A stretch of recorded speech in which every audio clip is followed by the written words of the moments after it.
Vous écoutez Radio Taïwan International et c'est l'heure des musées.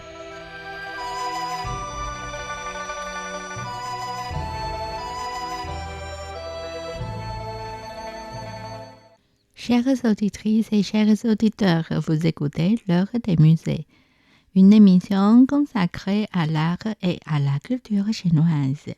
La semaine dernière, nous avons achevé la première partie du deuxième épisode de notre série Célébration du temps cyclique dans la Chine ancienne, en nous intéressant plus particulièrement aux solstices d'hiver. Aujourd'hui, nous poursuivons notre voyage à travers le temps avec la seconde partie de ce deuxième épisode, intitulé Fêtes et réjouissances. Au fil de cette émission, nous vous invitons à découvrir les festivités entourant le premier jour du premier mois du calendrier lunaire chinois. Une célébration riche en symboles marquant l'avènement du nouvel an lunaire, également appelée fête du printemps. Grâce à différents exemples illustrés dans les images qui accompagnent notre propos, nous prolongerons ensemble au cœur de ces traditions pour en explorer toute la profondeur et la richesse. Le jour de l'an appelé Yuandan marque le début d'une nouvelle année à la cour de Qing.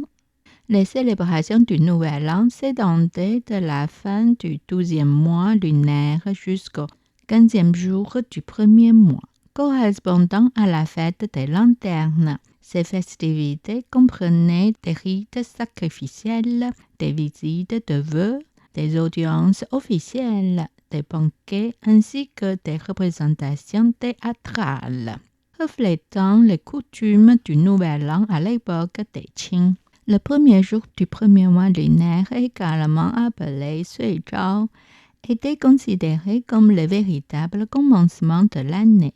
Le palais impérial présentait alors sur les tables et autels des palais des fleurs et fruits de saison ainsi que des objets anciens porteurs de bonne augure afin d'accueillir le renouveau du monde.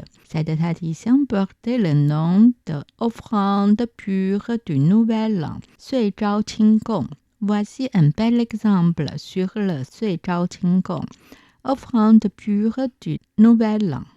Image 1. Offrande pure du Nouvel An. Des rameaux du prunier blanc en fleurs apparaissent dans un vase à glaçure craquelée, placé à l'arrière de la composition, tandis qu'au premier plan se trouve un pot de narcisses. Il s'agit d'une peinture représentant des offrandes pour le nouvel an lunaire. Pendant les festivités, les narcisses sont offerts en guise de bénédiction, symbolisant le souhait que tout se déroule selon les vœux au cours de la nouvelle année. On y voit également un écureuil perché sur un vase renversé, laissant échapper des graines de melon et des noix. Cet ajout donne non seulement de la vivacité à la scène, mais revêt aussi une signification symbolique. En chinois, les caractères pour graines et noix sont homophones d'une expression de bon augure signifiant que les enfants et petits-enfants vivent en harmonie. Image de fleurs du début du printemps. Les rituels du Nouvel An au sein de la cour impériale des Qing comprenaient notamment la cérémonie d'offrande au dieu du foyer, célébrée le 23e jour du 12e mois lunaire dans le palais de Kunming.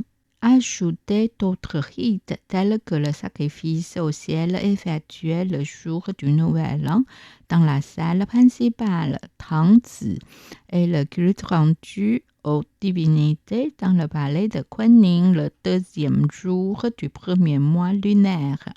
Image 3. L'ode au dieu du foyer. Par Fan Chengda. Le peintre Zhou Kun, issu d'une famille d'artistes, excellait dans la peinture de paysages, de personnages et de fleurs de prunier. Sous le règne de Qianlong, il fut sélectionné pour servir comme peintre à la cour impériale. La présente peinture illustre un passage du poème Chant de la campagne au 12e mois du poète Fan Chengda de la dynastie Song, consacré au culte du dieu du foyer.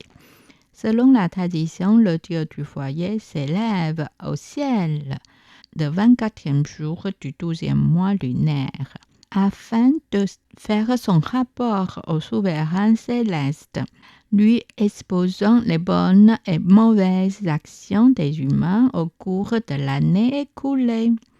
C'est pourquoi ce jour-là, dans les foyers, on prépare de riches offrandes. On colle une image du cheval du dieu du foyer et l'on enduit la bouche du fourneau de lit de vin pour adoucir les propos du dieu, espérant qu'il ne rapportera que des paroles bienveillantes et qu'il apportera protection et sérénité pour l'année à venir.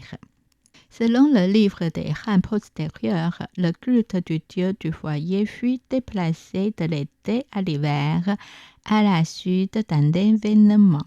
Un homme, alors qu'il cuisinait le jour de l'an, le 3e jour après le solstice d'hiver, rencontra la divinité. Il lui offrit un mouton jaune, ce qui lui valut une grande prospérité.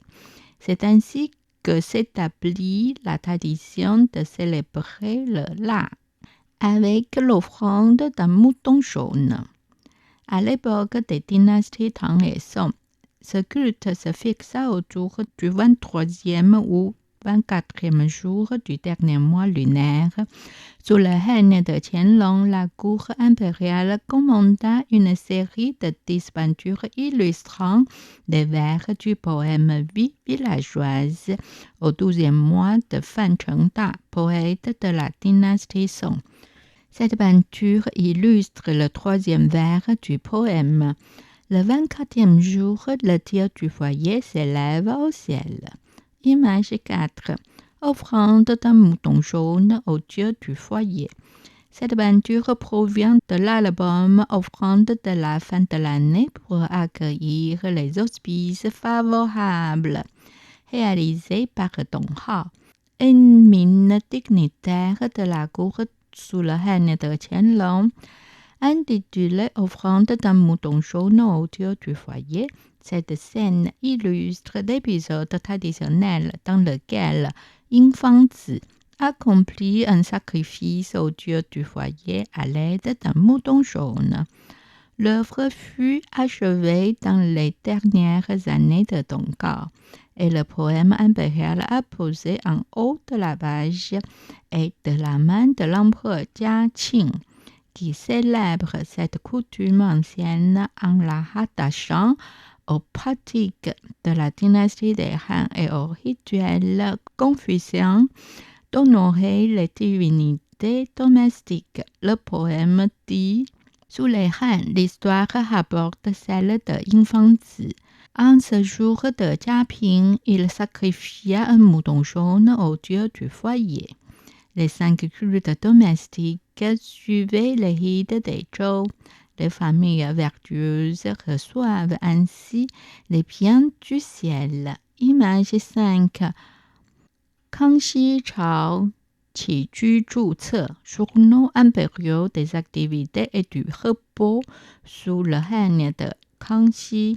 Les Mandchous pratiquaient le chamanisme, une religion d'Asie septentrionale fondée sur le culte de la nature, avec des prêtres chamaniques, des rituels codifiés et des liturgies en langue mandchoue. Avant l'ascension du Nuaji, fondateur de la dynastie Qing, le clan Aishinjero avait déjà établi le Tangzi comme espace sacré dédié au culte céleste et aux divinités. Les rites du jour de l'an accomplis par l'empereur dans le Tangzi illustrent les pratiques culturelles fondamentales des Mandchous, enracinées dans leur traditions religieuses ancestrales. C'était l'heure des musées réalisé et animé par Miao Yonghua, diffusé depuis Taipei, Taïwan.